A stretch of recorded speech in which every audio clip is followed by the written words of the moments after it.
Hello friends, welcome to our channel let's tute accountancy. अगर आप हमारे चैनल पे नए हो तो हमारे चैनल को सब्सक्राइब करना ना भूलें एंड बेल आइकन जरूर प्रेस करें ताकि आपको सारी नए वीडियोस और लाइव सेशंस की नोटिफिकेशन मिलती रहे। एंड आप हमारी वेबसाइट www.letstit.com भी चेक कर सकते हो, जहां बहुत सारे अकाउंटेंसी और दूसरे सब्जेक्ट के कोर्सेज अवेलेबल है, वो भी बहुत ही अफोर्डेबल प्राइस में। तो चलो अब शुरू करते हैं आज के सेशन के साथ। तो ये है मेरा फ्रेंड जॉन, जिसने अभी just new book store setup किया है। और ये है मेरा नेबर पीटर। पीटर ने भी इसी मंथ में एक न्यू ग्रोसरी स्टोर ओपन किया है। जॉन ने बुक स्टोर का बिजनेस स्टार्ट किया है $10,000 में। पहले मंथ में उसने एक रेंट पे प्लेस ले लिया। फिर उसने सोचा कि कहाँ से उसे बुक्स गुड प्राइस में मिल सकते हैं। फिर उसने बुक परचेज की जिसका कॉस्ट था $5,000, बट उसने सप्लायर को सिर्फ $4,000 ही पे किए। जो फर्स्ट कस्टमर आया उसने $60 के बुक्स परचेज किए, जिसका पूरा पेमेंट उसने कैश में दिया। नेक्स्ट सेल $150 का था और ये कस्टमर जॉन का फ्रेंड था, इसीलिए उसने पेमेंट नेक्स्ट डे करने का प्रॉमिस किया। इस मंथ जॉन के पास ऐसे बहुत सारे कस्टमर्स आए जिन्होंने उससे बुक्स परचेज किए। अब मंथ के एंड में जॉन को पे करना था book store rent, electricity bill, banner printing charges and everyday T and coffee expenses. अब ऐसा हुआ कि जॉन के पास सारे सप्लायर्स उनके पैसे कलेक्ट करने आ गए, जैसे कि banner person, tea stall person etcetera. पर जॉन के पास उतना कैश इन हैंड अवेलेबल नहीं था और वो भूल गया था कि किस पर्सन को कितना पेमेंट करना है। ना ही जॉन ने कोई रफ चीट बनाई थी और ना उसके पास किसी ट्रांजैक्शन का कोई रिकॉर्ड था, और उसको जिनके पास से अमाउंट रिसीव होने वाला था उसका भी कुछ रिकॉर्ड नहीं था। और वो हेल्पलेस हो चुका था क्योंकि उसे पता नहीं था कि उसे कितना अमाउंट रिसीव करना था और कितना पे करना था। वो पूरी तरह से कंफ्यूज हो चुका था। फिर उसने मुझे कॉल किया और सारी स्टोरी बताई, क्योंकि मैं एक अकाउंटेंट थी, और मुझसे कहा कि आप आए और मेरी अकाउंट्स में हेल्प कीजिए। सबसे पहले मैंने उससे पूछा कि क्या आपने कोई रिकॉर्ड मेंटेन किया है, एटलीस्ट किसी रफ शीट पे, और उसने कहा नहीं। तो अनफॉर्चुनेटली मुझे उससे कहना पड़ा कि मैं उसकी हेल्प नहीं कर सकती। और दूसरी तरफ मैं उसी दिन पीटर से मिली और वो बहुत खुश था उसके ग्रोसरी बिजनेस को लेकर। मैंने उससे पूछा कि क्या आपने डेली ट्रांजैक्शंस का कोई रिकॉर्ड मेंटेन किया है, और उसने कहा हाँ। उसने कहा कि उसने सारे ट्रांजैक्शन को रिकॉर्ड किया है बट वो सिस्टमैटिक नहीं है। तो उसने मुझसे उसके ट्रांजैक्शन को सिस्टमैटिकली मैनेज करने को कहा। फिर उसने मुझे रिकॉर्ड्स दिखाए।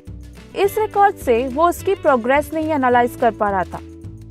वो कुछ डिसीजन भी नहीं ले पा रहा था, like what is the profit of his business, क्या उसके एक्सपेंसेस इनकम से ज़्यादा थे। इसीलिए ज़रूरी है कि कुछ सिंपल रिकॉर्ड्स हो ताकि उसकी हेल्प से हम कुछ रिपोर्ट्स प्रिपेयर कर सके जो डायरेक्टली डिसीजन मेकिंग प्रोसेस में हेल्प करेगा। ये है उसके रिकॉर्ड्स। थोड़ा क्लासिफिकेशन और एनालाइज के बाद मैंने इस ट्रांजैक्शन की हेल्प से ये रिपोर्ट प्रिपेयर किया है।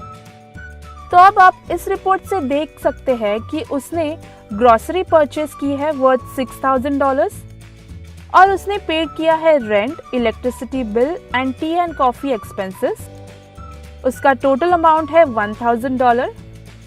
तो 6,000 प्लस 1,000 उसने स्पेंड किया है टोटल $7,000, और उसने ग्रोसरी सोल्ड करके अर्न किए हैं $9,000।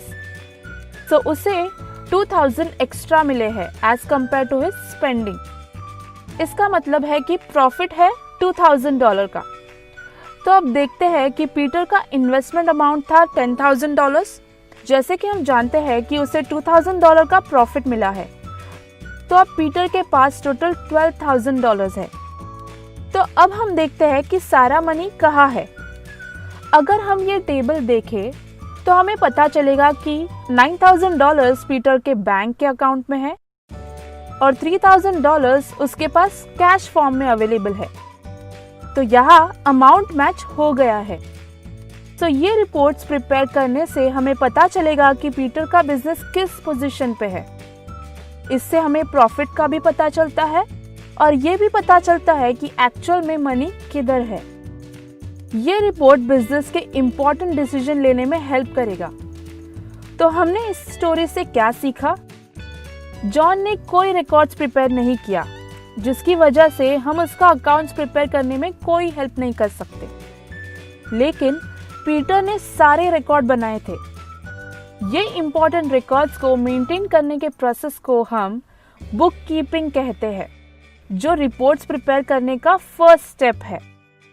तो ये पूरी प्रोसीजर यानी कि क्लासिफाइंग, एनालाइजिंग, जिसकी हेल्प से आप रिपोर्ट प्रिपेयर कर सकते हैं, जो आपको बिजनेस के इम्पोर्टेंट डिसीजन लेने में भी हेल्प करेगा, उसको हम अकाउंटेंसी कहते हैं। अकाउंटेंसी हर बिजनेस एक्टिविटी के लिए इम्पोर्टेंट है, जैसे कि हमने इस केस में देखा।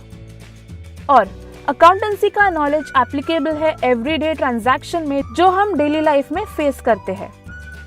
तो अकाउंटेंसी का नॉलेज सिर्फ बिजनेस एक्टिविटीज में ही नहीं, पर हमारे एवरीडे ट्रांजैक्शन में भी हेल्प करता है। लाइक आपने सेव किया हुआ पैसा आपको कहाँ इन्वेस्ट करना चाहिए, आपके house hold income and expenses क्या है, आप कौन सी कार परचेज कर सकते हो, लोन्स, मॉर्गेजेस, इसके यूसेज एंडलेस है। तो आज के लिए सिर्फ इतना ही। अगर आपको ये वीडियो पसंद आया हो तो उसे लाइक करें एंड आपके कमेंट्स शेयर करें। ऐसे और भी अकाउंटिंग वीडियोस के लिए बेल आइकन दबाना ना भूलें। तब तक के लिए keep watching and keep learning. Thank you.